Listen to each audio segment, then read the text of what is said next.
never slow up, no I don't take sh**. I got no love for the fakeness. If you wanna play tough and wanna hate this, I'll always show up and make a statement. Hello YouTube.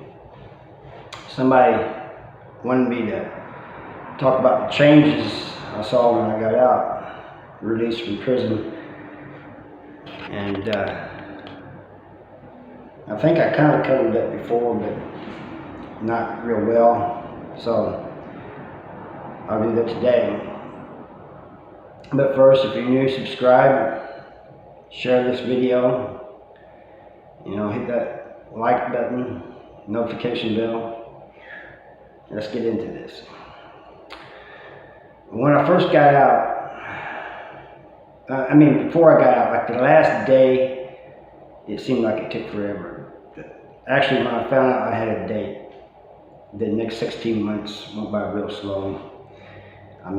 Crazy slow. But the last day went by real slow because I'd already turned in my property, and I knew I was getting out the next morning. They release you at around 7:30 in the morning. They tell you to come to the front.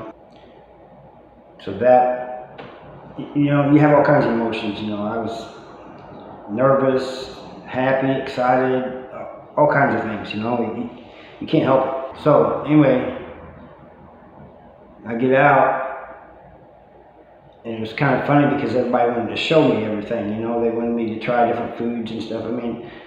The first few days it was just, I didn't have a great time to rest. Everybody was showing me everything.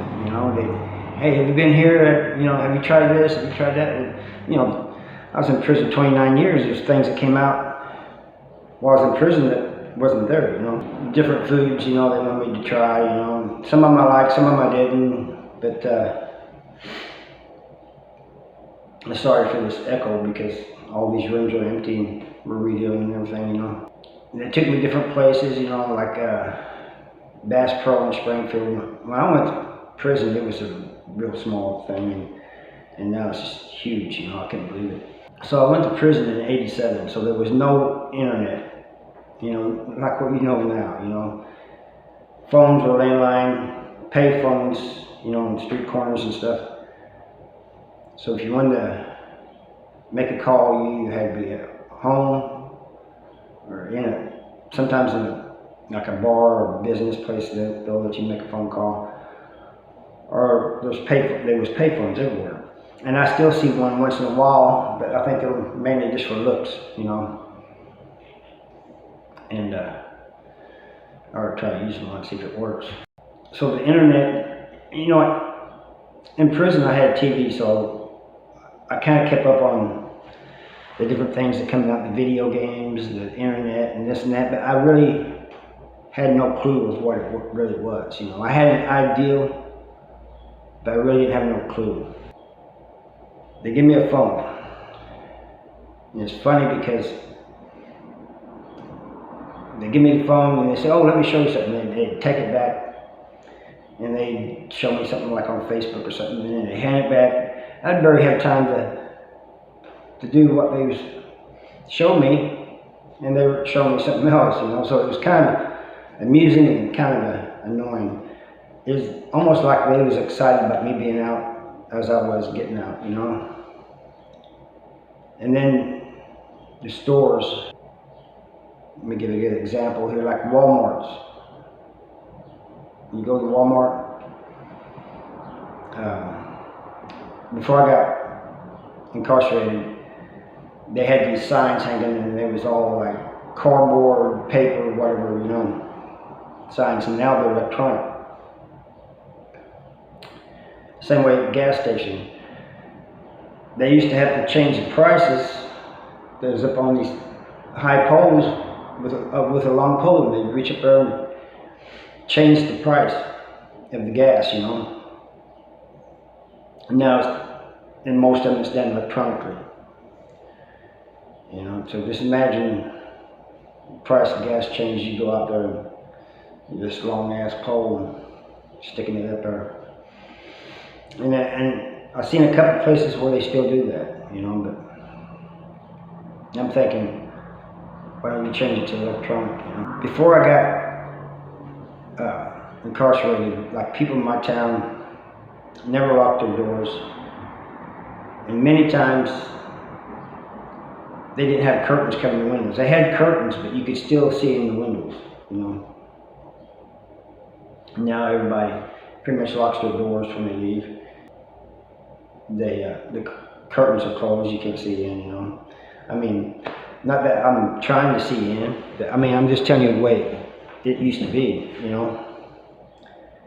You could pull up to somebody's house that you knew, and if he was doing something outside, you just automatically start helping him. And I noticed that there's some people that still do that, but most won't. You know, usually the guy that's doing something will stop. It's just little things that I've noticed, you know. Like, people will message each other on Messenger in the same house.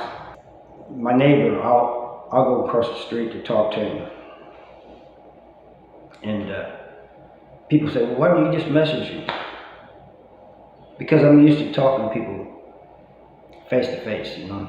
I like face to face conversations or talking on the phone or something, you know.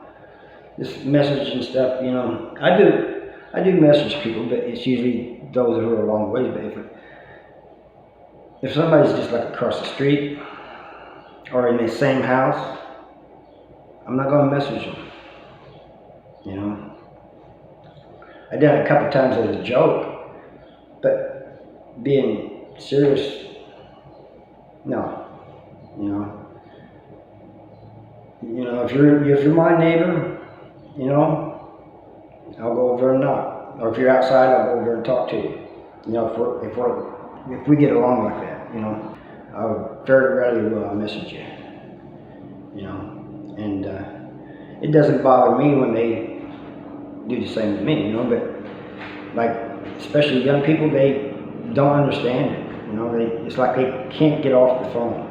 They gotta always be on the phone. You know, I seen a guy in Springfield here a while back. He